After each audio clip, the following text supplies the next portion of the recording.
కేసులతో తన కొడుకు కళ్యాణ్ శ్రీనివాసరావుకు ఎలాంటి సంబంధం లేదన్నారు మాజీ మంత్రి విజయరామారావు. తాను సీబీఐని తప్పుపట్టడం లేదని, నిర్దోషిత్వాన్ని కోర్టులోనే నిరూపించుకుంటామని అన్నారు ఆయన. ముందు ముందు వాస్తవాలన్నీ బయటకు వస్తాయంటున్న విజయరామారావుతో మా ప్రతినిధి శర్మ ఫేస్ టు ఫేస్.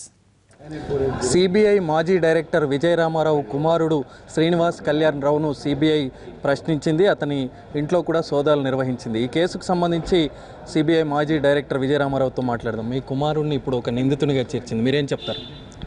అతను కంప్లీట్లీ ఇన్నోసెంట్ అండి. అతను ఏ నేరం చేయలేదని నేను గట్టిగా నమ్ముతున్నాను. తర్వాత దానికి తగిన సాక్ష్యాధారాలతోటి అతని నిర్దోషిత్వాన్ని ప్రజల ముందు చెప్పడానికి తర్వాత కోర్టులో కూడా ప్రవేశపెడతాం.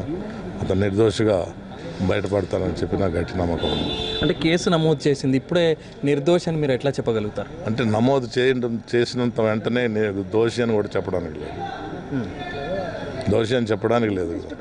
నిర్దోషిగా ప్రూవ్ చేసి మేము అతను ఏం తప్పు చేయలేదని దానికి ఆధారాలన్నీ తెలిసి కోర్టు మీద పెడతాం. అంటే ఆధారాలు లేకుండానే సిబిఐ కేసు నమోదు చేస్తుందా? కాదు, వాళ్ళకి ప్రాథమికంగా కొంత ఉండొచ్చు, కానీ అది పూర్తిగా రిలయబుల్గా ఉంటుందని చెప్పి మనం ముందుగా చెప్పలేం కదా. అంటే 3 బ్యాంకుల నుంచి 304 కోట్లు తీసుకొని అప్పు చెల్లించకుండా ఎగ్గొట్టాడు కాబట్టి ఒక బ్యాంక్ మేనేజరే ఫిర్యాదు చేశాడు.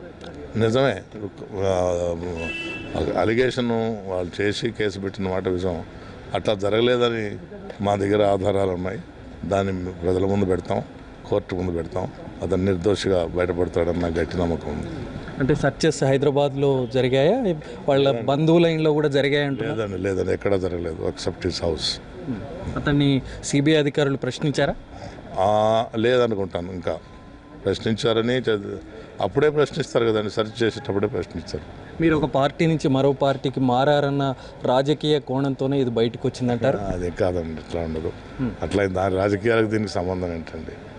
I don't think so. మీరు ఒక సిబిఐ మాజీ డైరెక్టర్, మీ కుమారుడు ఇప్పుడు సిబిఐకి టార్గెట్, ఎట్లా అనిపిస్తుంది? అంటే మీరు మచ్చలేని వ్యక్తిగా ఉన్నారు, ఇప్పుడు మీ కుమారుడి వల్ల ఒక మచ్చ వచ్చిందని అనుకుంటున్నారా? నాకెట్లా మచ్చ వస్తుందండి? నాకు మచ్చ వస్తుందా? బాధ ఉంటుంది అంతేగాని మచ్చ ఏంటి దాంట్లో? నేను రిటైర్ అయిపోయా, 20 ఏళ్ళు అయింది. I have retired. When I retired I have nothing. Even now I have nothing. I have not ashamed of anything done by me during my service. I have been honest. కానీ I think this comparison కూడా correct కాదు. వాడు కూడా నిర్దోషి. నాకు sufficient ఆధారాలు ఉన్నాయి మా దగ్గర. అవన్నీ ఇప్పుడు చెప్పడం సబబుగా ఉండదని చెప్పటం లేదు తప్ప అది దాచిపెట్టాలనే ఉద్దేశం కాదు. మీరు అన్ని విషయాలు తెలవగానే చెప్తాను నేను. ఓకే, మొత్తానికి ఈ కేసులో ఆయన కుమారుడు నిర్దోషి అనేటువంటి విషయాన్ని చాలా స్పష్టంగా విజయరామారావు చెప్తున్నారు. ముందు చూడాలి కేసు విచారణ ఏ దశలో ఎంతవరకు వెళ్తుంది అనేటువంటిది కూడా మనం చూడాల్సి ఉంది. కెమెరామెన్ నర్సింగ్తో అరవింద్ శర్మ, ఎన్టీవీ, హైదరాబాద్.